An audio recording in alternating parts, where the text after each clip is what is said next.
आपण पाहत आहात लोकधारा मराठी न्यूज, आवाज जनतेच्या हक्कासाठी।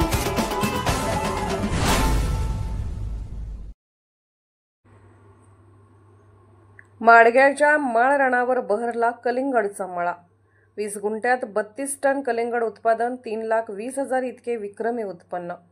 जत तालुका म्हणजे कायमस्वरूपी दुष्काळ 5वीला पुजलेला, परंतु माडगाव तालुका जत येथील प्रगतशील शेतकरी सिद्धेश्वर बाबू माळी धुमाळे हे व्यवसायाने शिक्षक असले तरी त्यांना शेती करण्याची आवड असल्यामुळे त्यांनी पारंपरिक शेतीला फाटा देत आधुनिक पद्धतीने शेती करत 20 गुंठ्यात 32 टन कलिंगड उत्पादन घेतले आहे। यामधून त्यांना 3,20,000 इतके विक्रमी उत्पन्न मिळाले। माडगाव येथील माळ रानावर त्यांनी 20 गुंठ्यांमध्ये कलिंगडचा मळा आधुनिक पद्धतीने फुलवला आहे। यामध्ये त्यांनी कोणतेही रासायनिक खते न वापरता पूर्णपणे शेणखत व सेंद्रिय खतांचा वापर केला आहे। त्याचबरोबर सॉइल चार्जर टेक्नॉलॉजीचा वापर केला आहे। शेतामध्ये 6x1.5 चे बेड करून मल्चिंग पेपरचे आच्छादन केले होते। पाण्याच्या बचतीसाठी त्यांनी ठिबक सिंचनचा वापर केला आहे। मेलोडी जातीची कलिंगडची रोपे अंजली नर्सरी चिकोडी येथून आणून सुमारे 3,500 रुपये लागवडीसाठी वापरले होते। हे कलिंगड वजनाने जड असून एक कलिंगड जवळपास 7 किलो इतके वजन भरले आहे।